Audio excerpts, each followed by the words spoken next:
You are welcome to the show this fine Tuesday evening, and this is a political segment of the show. Basically, we're looking at issues, topical issues, and a trending story that has been,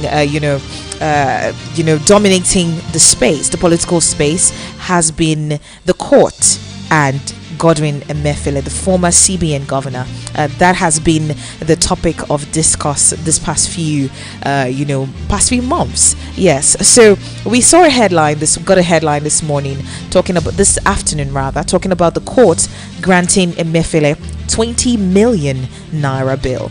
The court granting Emefiele 20 million naira bail. The suspended governor of the CBN, the Central Bank of Nigeria, Godwin Emefiele, was on Tuesday granted bail in the sum of 20 million naira with one surety in like sum by the Federal High Court in Lagos State. He was granted bail after pleading not guilty to the 2 counts bordering on the alleged illegal possession of firearms and ammunition. Emefiele is facing 2 counts of illegal possession of firearms and ammunition preferred against him by the Federal Ministry of Justice before the vacation judge, Justice Nicholas Oweibo. The Ministry of Justice is prosecuting him on charges of possessing a single-barreled shotgun without a license. He's also accused of illegally being in possession of 23 rounds of live ammunition cartridges without a license. The defendant committed the offences on June 15th, 2023 at number 3B, Iru Close, Ikoyi area of Lagos State. Now, there was a little bit of a scuffle that ensued at the court today, where the DSS and the prisons, the correctional, services, the correctional facilities, operatives of the prison services, they were just, they had a clash over who will carry Godwin Emefiele home. By home, I mean to wherever they are holding him in detention, right? There was a bit of a scuffle, and after the court proclaimed gave this particular proclamation of 20 million naira bail with a surety, there was, definitely issues ensued outside the court, and we want to take a listen, find out just what exactly his lawyers had to say about this. You labeled him a terrorist, then he must apologize. Then we ask, you are charging him for possession of firearms when Asani Dokubo is displaying his AK-47. Have you arrested Asani Dokubo? Recruiting militants, threatening to kill the entire Southeast people. You have not arrested him because he's doing your own bidding. Now you are coming to arrest Emefiele for possessing firearms. What about the bandits in the bush, in Sambisa? What about the bandits along Kaduna, Abuja-Kaduna Road? How many of them have they arrested? The bandits that are parading AK-47, how many of them have they arraigned for possessing AK-47? They don't know where the bandits are. If they don't know where the bandits are, don't they know the man who goes to visit the bandits and come out? Don't they know him? He goes to visit the bandits in the bush and come out. How many of those bandits in the bush that have AK-47 has the DSS arraigned? How many? Because Emefiele is from the southeast, or because he's from the south, that bears him on them. We must prosecute them. We must suppress them. In a country, you say we are united and our unity is in our diversity. You just talk, you don't walk the talk. In this country, rule of law must be entrenched. That is why we are here. He must apologize to Emefiele for labeling. I am the kingdom. Okay. Lawyers in defense of democracy. Okay, mine. Because my colleagues, they've made valid points and accurately and correctly represented what happened in court earlier today. And to further show you what happened in court today, this is the order of the Federal High Court, which lawyers to Emefiele are about to perfect as we speak now. We have always stood for the rule of law, and our presence here today is to ensure that the sanctity of our laws are respected, that the provisions of our laws are respected, that judgments of courts are obeyed, and orders of court purely executed as it is, both in form and as it is found on the paper. So the DSS attempt to further humiliate and arrest Mr. Emefiele is a desecration of the temple of justice. In fact, it's disobedience of that court order, which is very clear. Release the man on bail if he meets certain conditions, and then if he fails to meet those conditions, let him be remanded in Nigeria Correctional Service Center. So that is the order of court. Whoever you are not allowed to disobey that order. It is immaterial whether your gun is as big as the vehicle behind me, is as big as the house behind me. What we are asking you to do is that as a creation, the SSS is a creation of the law. It is an institution established by our laws. They must respect our laws, and the only way they should respect our laws today is to go home and report to their superiors what happened in court today. And if you attempt to rearrest him in court, first of all, if they are arresting him in court, is a complete desecration of the temple of justice, as I said earlier. And then, not only that, it will be a disobedience of court order and an invitation to anarchy. And who knows what this will result to. It is better we warn that we told the path of peace and the rule of law, and that is why we are here. Obey our laws, obey our constitution, and everybody will go home in peace. And as I've always said, one day their own time will come. It is this same institution that they desecrate today that they will come back to. The court is the last hope of the common man. It is Emefiele today. He may be Ugochukwu tomorrow. He may be Maxwell tomorrow. He may be Kingdom tomorrow. And even Eti Yusuf. Who knows? But it is this court that will always sustain one thing: the rule of law and the sanctity of our constitution. Your name? Ugochukwu Ezekiel. Sorry, please, can we capture this? Yes, we can. No, we are civil society. All right, you're welcome back.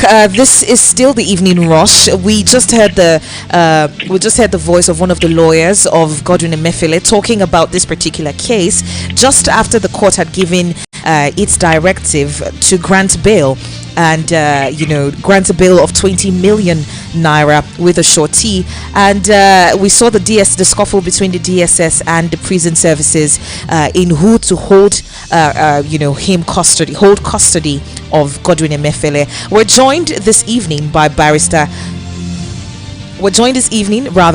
Chuma Odelugo from Odelugo Associates. Good evening to you and welcome, Barrister. Good evening. Welcome to the show. So let's do a sort of like a roadmap to the movement between suspension to detention, now bail. June 9th, 2023, we saw the President Bola Ahmed Tinubu suspend Emefiele as the Apex Bank's chief and directed the bank's Deputy Governor of Operations, Fola Shodun, to resume office in an acting capacity. Now, the next day, the DSS confirmed that Emefiele is in its custody. So, still last year, 2022, we saw the DSS try to arrest an Emefiele, and that proved futile. That process was futile when Emefiele had traveled for vacation and came back to Nigeria just as he was alighting the aircraft.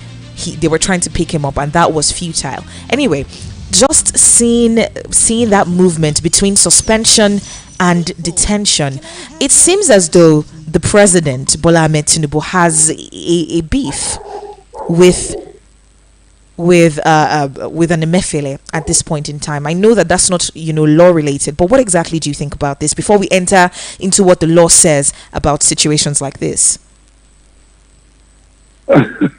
Well, it certainly smells as if there is, without pointing fingers, it certainly sounds as if there is some political vindictiveness surrounding the administration's actions towards the suspended governor of the central bank. Uh, I guess from in the beginning, he was to be a competitor for the APC nomination for as a presidential candidate, and then it seemed like when that failed.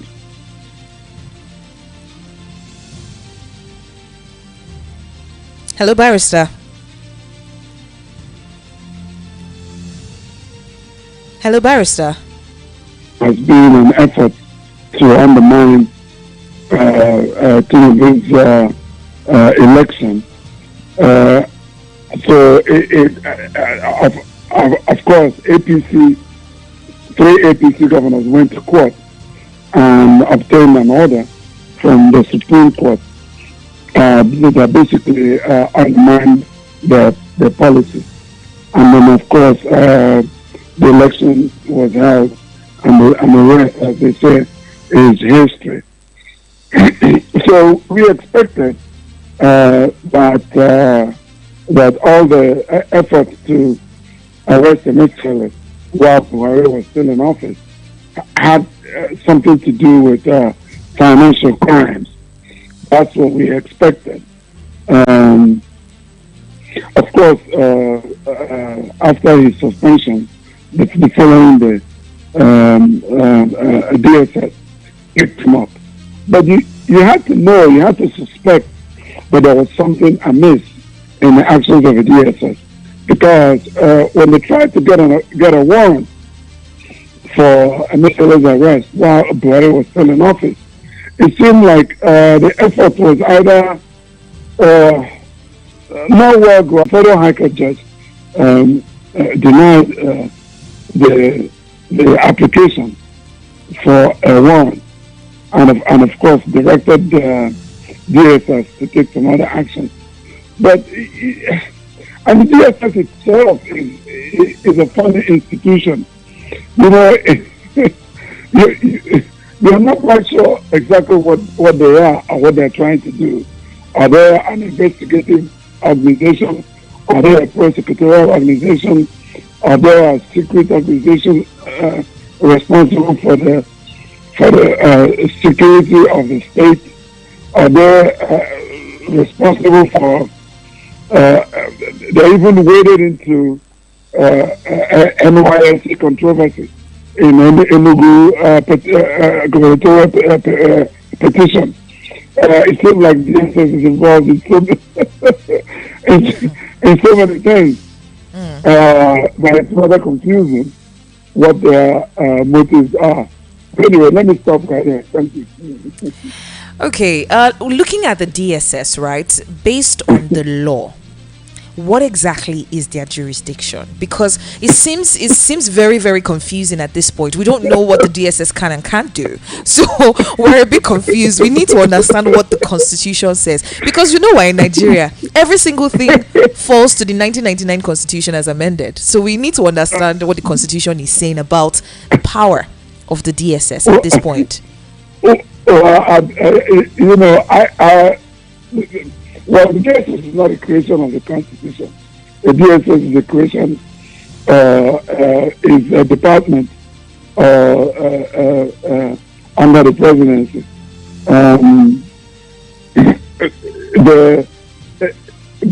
But it's really, in my view, it's really not important what the law really says about the DSS.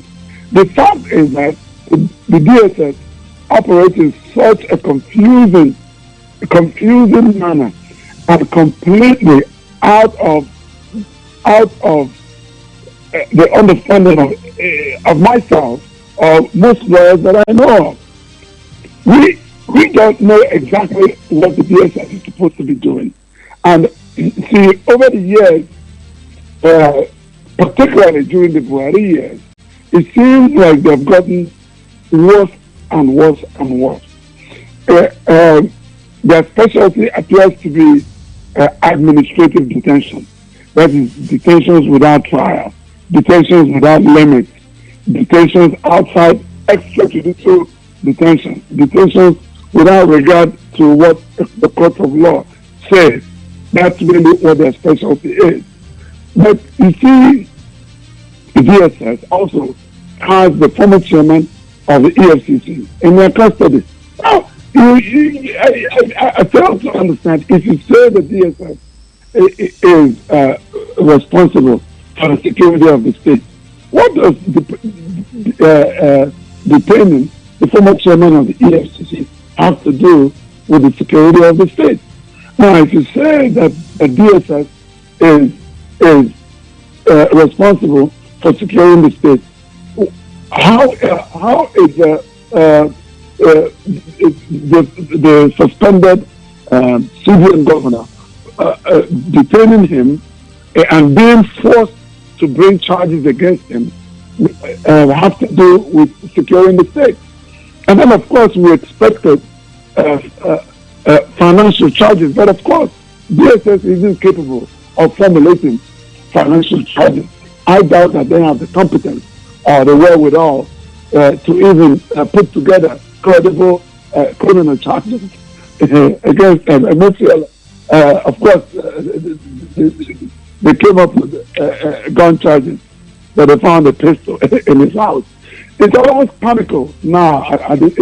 It's a Barrister Chuma, this particular issue of the gun came after, Emefiele had charged, the DSS and all the other, parties involved in this case. He had charged them to court for holding him against his human rights. That's when this whole gun thing came out, and it seemed a little bit too convenient. It seemed too good to be true. Like, all of a sudden, you have held him since how many days? And then when you were given an ultimatum to release him in 1 week, finally, the gun came out of nowhere. So we are now wondering, is there a link between the terror financing that, they were suspecting him for and this gun? Which terror financing? I believe, in my view, the terror financing idea was an effort to draw Emefiele under the quote-unquote jurisdiction of DSS, because it's inconceivable that Emefiele will be financing terror. It's really inconceivable. We don't know which terror was he financing. IPOP, well, Emefiele may be Igbo, but for people who know the Igbo community, Emefiele is actually a Kaibo. They're not really that into IPOP and things like that. So to link Emefiele to IPOP was actually kind of comical to those of us on the side of the Niger. And then, of course, they took him in without mentioning. I will tell you, as a former prosecutor, police agencies have their ways of finding guns and drugs at your premises, when they want to. But one thing stands out about DSS. The one thing that stands out about DSS is their sheer incompetence. Look at all the cases that they've handled, including the Nnamdi Kanu case, the Shaworo case, all these public cases, all these cases. You see stark incompetence, inability to put together charges, inability to prosecute any cases to any logical conclusion, inability to do any of the. I don't know. I hope they have lawyers there, but sometimes it sounds as if they don't even have any lawyers there, or the lawyers they have there are just so bereft of ability that the agency simply it's an embarrassment. It's really, really, really an embarrassment. And at this point, I will tell you, since presidents have now tend to have a way of using DSS to do whatever they seem to want, the National Assembly has a responsibility to begin to take a look at the work of the DSS and find out how they can use legislation to curb their excesses. Okay, So now that we're on DSS case, right? Now that we're looking at this particular issue, does the DSS have the power to investigate and prosecute? Do they have that power? Well, I don't believe they do. I don't believe they do. So it's not written. It's not written in any law book as to the role of the DSS. Because we need to be understanding. We're very confused. Us Nigerians, we really need to understand how the DSS operates in this particular case. Well, to tell you the truth, to be perfectly honest, I don't remember such powers in any of the laws that DSS is empowered to operate under. But what I know is that we have the Ministry of Justice, and the Ministry of Justice can and do have the ability to prosecute cases for them. But for some reason, I'm not there. I don't quite know how they work together between the Ministry of Justice and DSS. But the DSS seems to operate outside or even without the authority of cooperation with Ministry of Justice. So DSS is confusing. To tell you the truth, the way that lay people see it is the way that I myself as a lawyer, I don't know about other lawyers, that's how we see it. It's entirely confusing what their authority is now, or how far they're ready to stretch it. So I really can't answer that question. I don't know. Okay, this is very, very interesting because I was reading an article on the cable newspaper talking about the roles of the DSS and its activities, and it was said in this article that the DSS is primarily charged to detect and prevent crimes and threats against the internal security of Nigeria.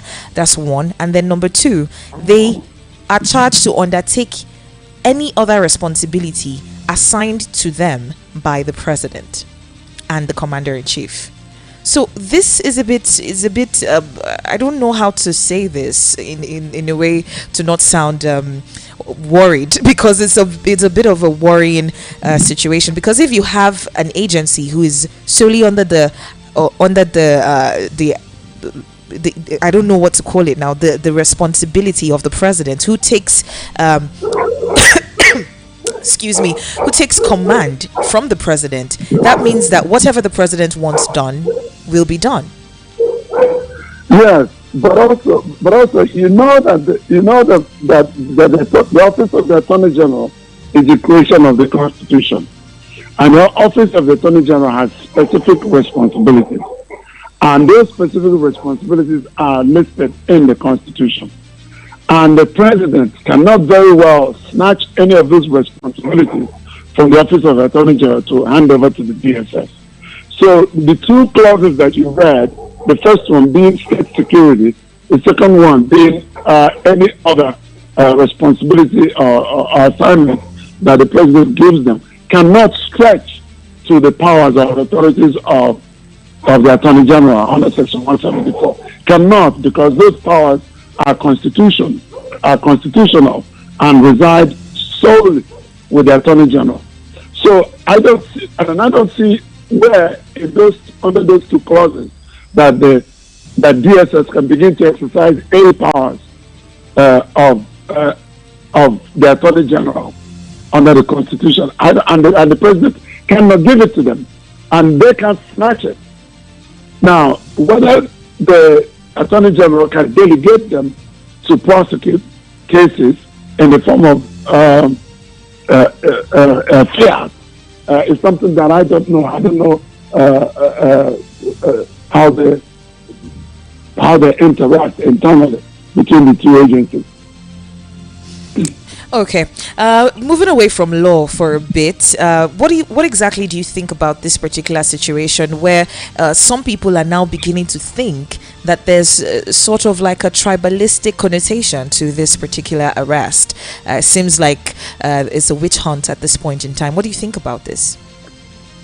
Well, you know that these days everything in Nigeria now is scrutinized under an ethnic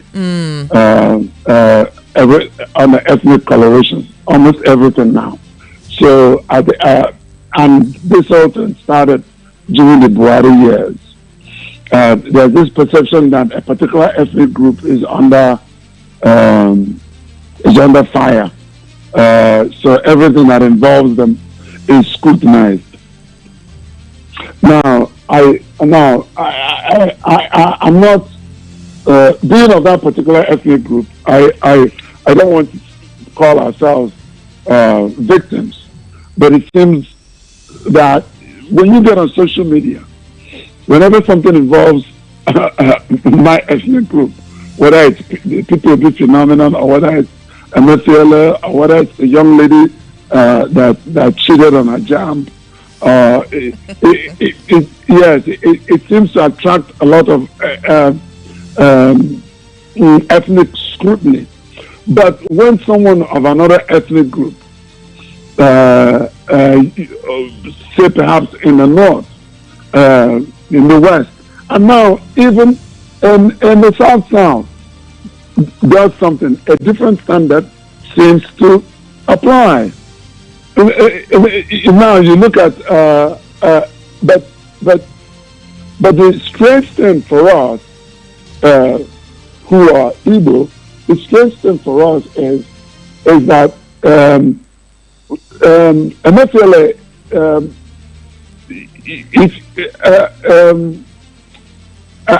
going after Emefiele because he's Igbo is rather strange to us because he's not perceived as fully Igbo. Not as fully Igbo, but as someone who identifies as fully Igbo. Okay. Because there's this thing among Igbos that we don't like the idea of fully Igbo. We believe that there's one Igbo, that everybody who is Igbo, 100%. We don't believe in 50% Igbo. No, we don't believe in 50% Igbo like other ethnic groups. We don't do that. If one parent is Igbo, you're Igbo. If your grandparent is Igbo, you're Igbo. If you're married to an Igbo person, you're Igbo. That's an ethnic thing. It's a cultural thing. If you're married to an Anambra man, for example, that community takes you as one of their own. That's the way that we are. So we don't like to hear the idea of partial Igbo. But there is an idea that about personal identification of being Igbo. You see the difference. Some people may be considered as fully Igbo, but they may not fully identify as fully Igbo. They may distance themselves from that ethnicity. And it's not that we know or that I know personally what Emefiele's personal feelings are about his Igbo-ness, but there's a belief that communities outside the Southeast, that there is a dichotomy. Some persons identify, some persons don't. And since he's outside the Southeast, people are not quite sure whether you identify as Igbo until they hear from you. You see, like somebody like Rike, for example, we consider him 100% Igbo, but he spent many years distancing himself from being Igbo. Okoa we consider him Igbo, and when the nomination came around, he affirmed his Igbo-ness 100%, and everyone just took it as he's Igbo. So, but if you say you're not Igbo, we're not going to force you to do something that you don't want to be.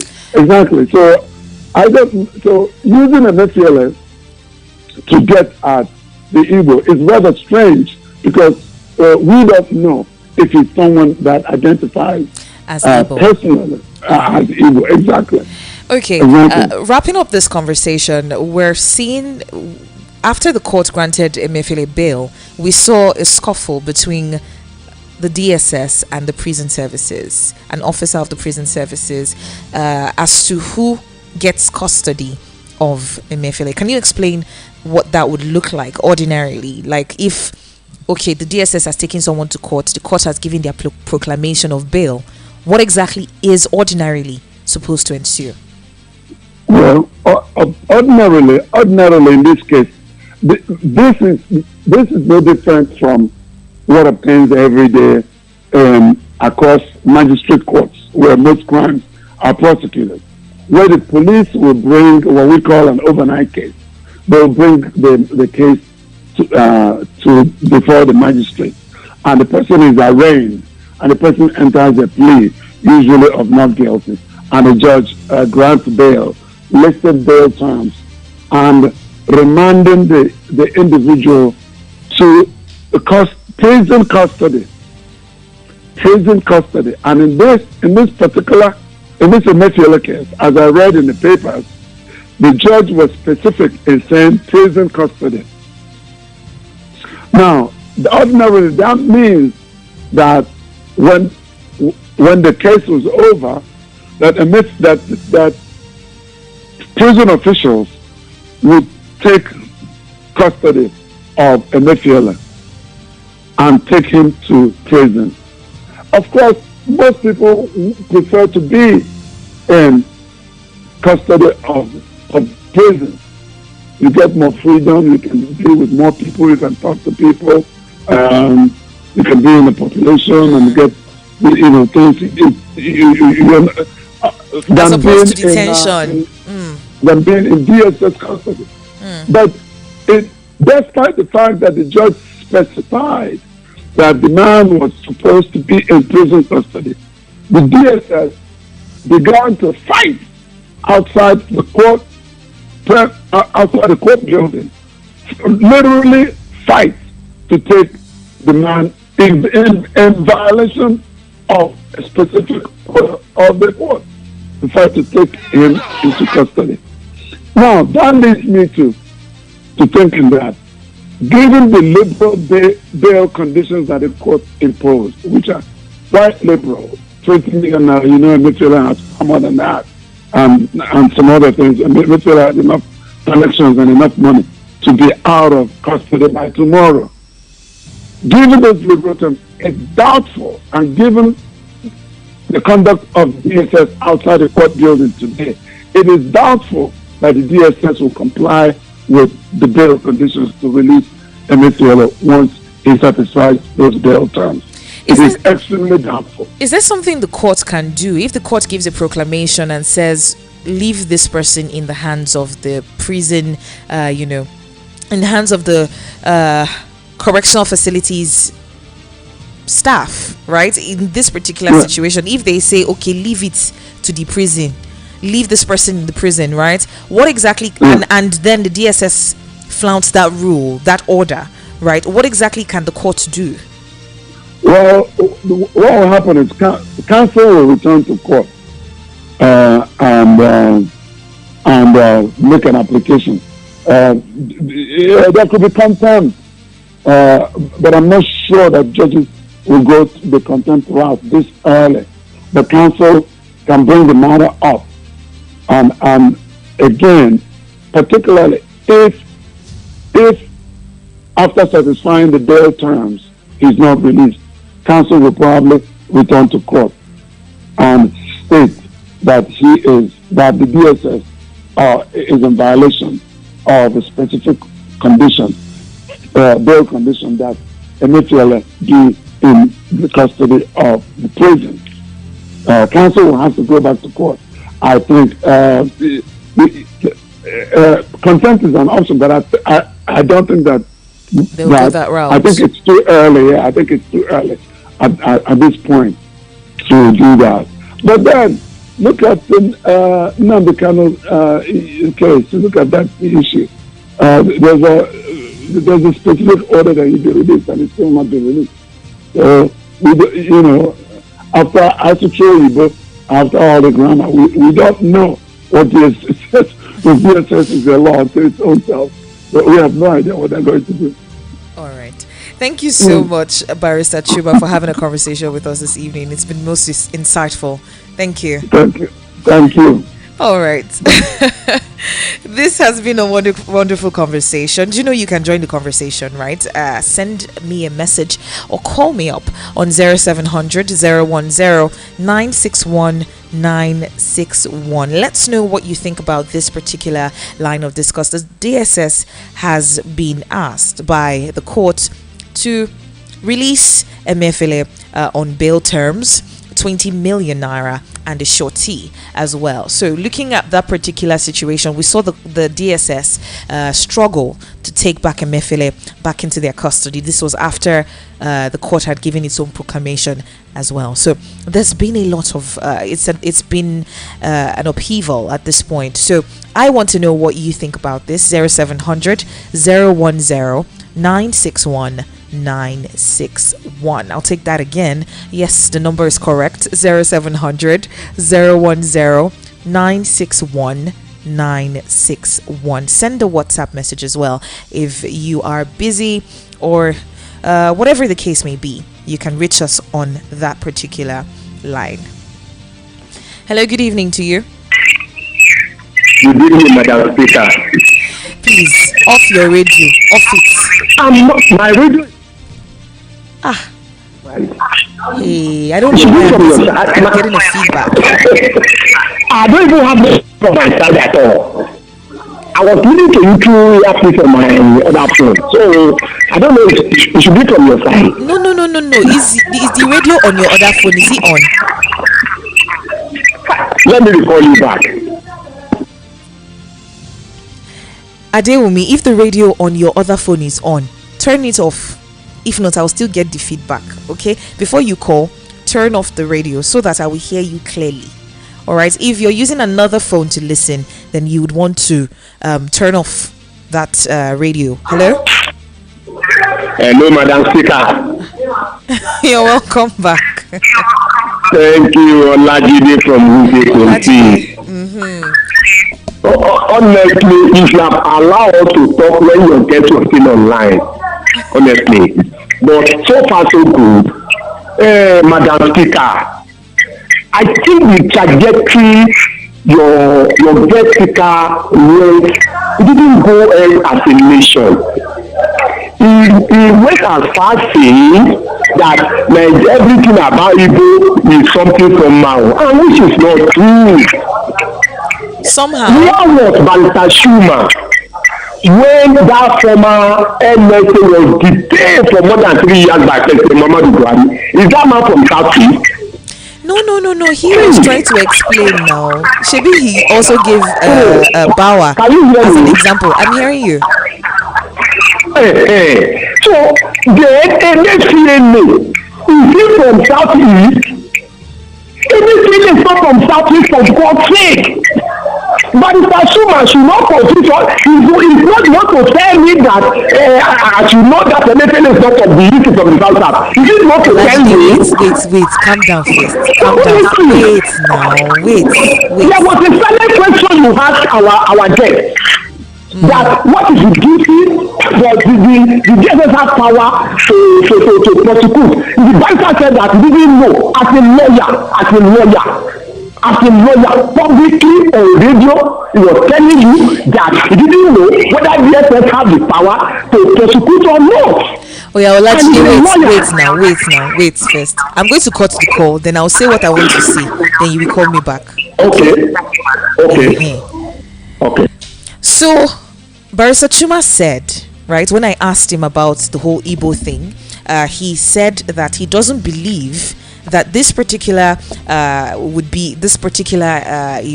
issue with Emefiele would be a case of a witch hunt, because there's also Abdurrashid Bauer in custody as well. He gave that example, if you were listening clearly, he gave that example that Abdurrashid Bauer is also in custody at this point in time. Then he now said that Emefiele, he's not sure whether Emefiele actually identifies himself as an Igbo man. So it would be wrong to say that the president or the government is going, or the DSS rather in this case, would be going for Emefiele because he's Igbo. Right?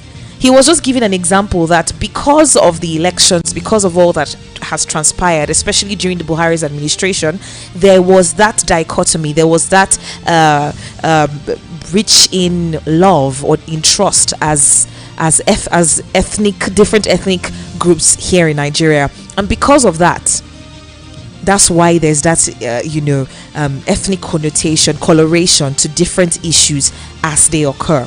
It does not mean that is what is happening. Shebi, you get Olajide, don't come and be shouting for the guest.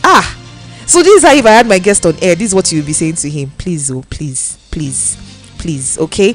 Then you raised the issue of the DSS. What he said clearly when he started this conversation was the role of the DSS is not covered in the 1999 Constitution as amended.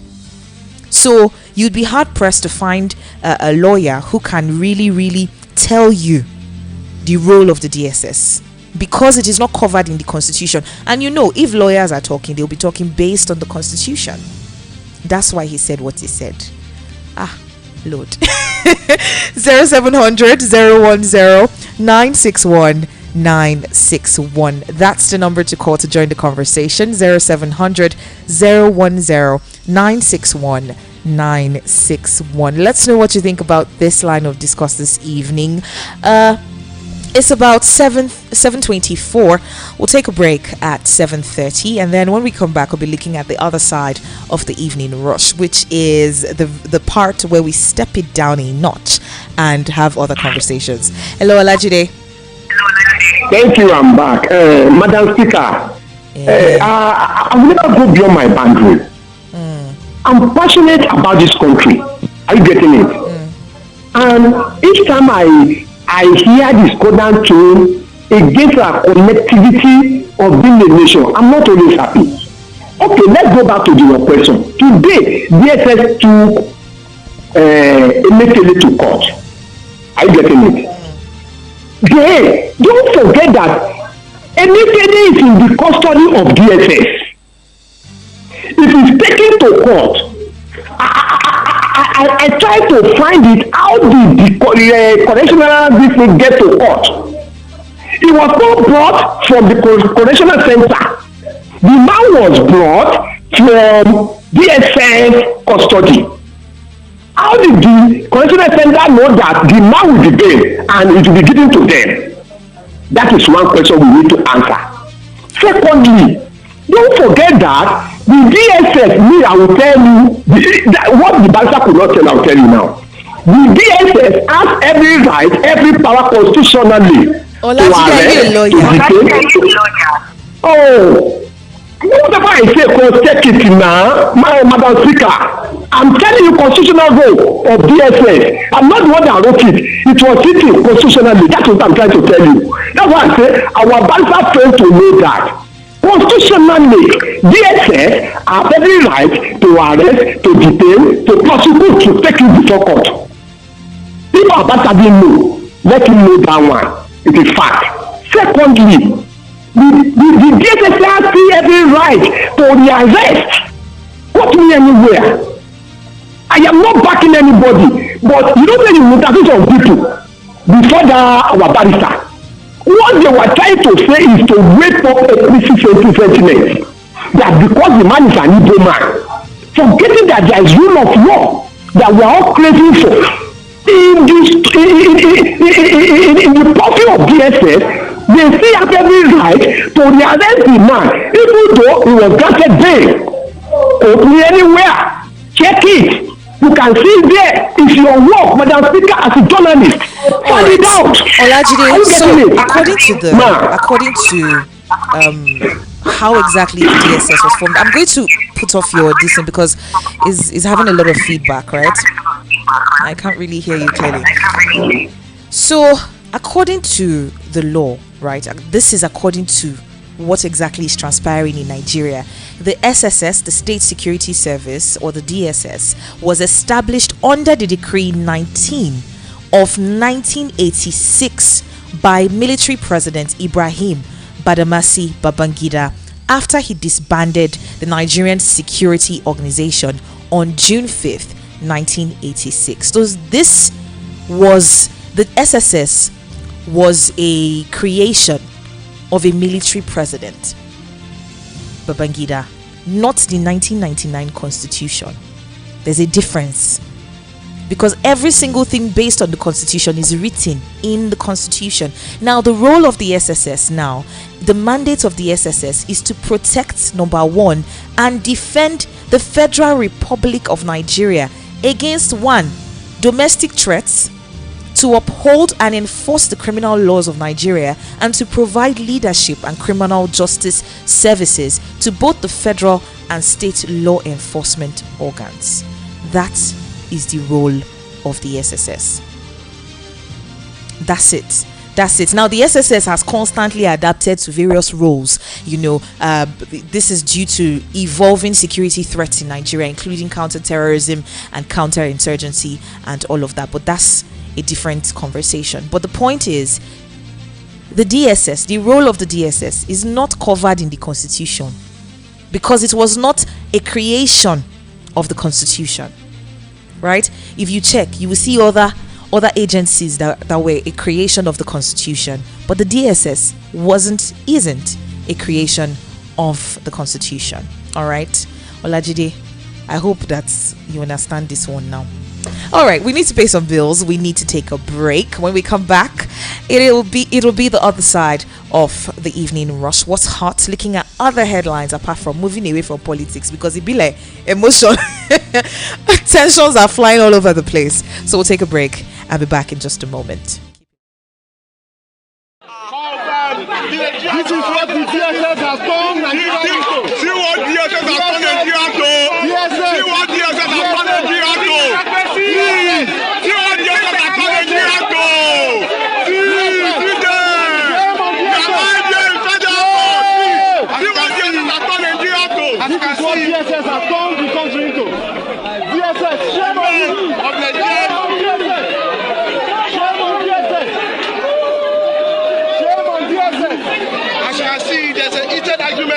Between men of the Nigerian Correctional Service who the court had asked to take possession of the suspended CBN Mr. Godwin Emefiele. The DSS are adamant and into their hands. They are insisting not to take into consideration and not to take into order the court judgment. They've been present since the arraignment process of the self-suspended CBN governor. 11, as you can see, that's the commander of the Nigerian. This is what the DSS has done Nigeria to. See what DSS has done Nigeria to. See what DSS has done Nigeria to. See what DSS has done Nigeria to.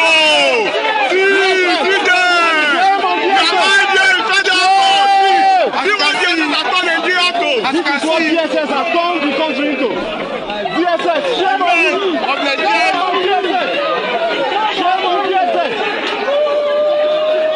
Today, Emefiele has had his day in court. He was arraigned today, this morning, and he has been granted bail graciously by his lordship. They arraigned him on a 2-count charge, very ridiculous charge, bordering on illegal possession of firearms. Gentlemen of the press, if you know the firearm that we are talking about, it is the kind of gun that the likes of Christopher Columbus and Mungo Park used during their days. This is the kind of gun that the SSS exhibited in their proof of evidence. This is how low that organization has turned itself to be. Ladies and gentlemen, but the good news is that Godwin Emefiele has been granted bail by the court on very liberal terms.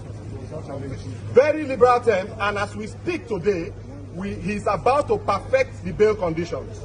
But we are hearing from the grapevine, and this is the reason why we have come to address you, members of the press, because we know what you stand for. The DSS, in fact, let me also add that the court gave an order again to say that Emefiele should be remanded pending when he perfects his bail, should be remanded in the prison, correctional center. But this one would have expected that haven't had that order of court, the DSS will fact check. She don't go down now.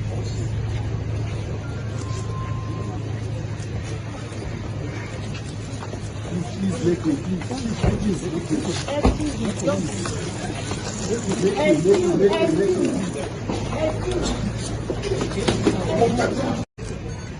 She don't go down now.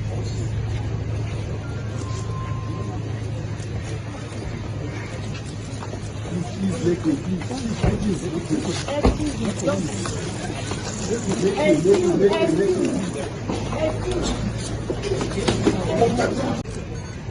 She don't go down now.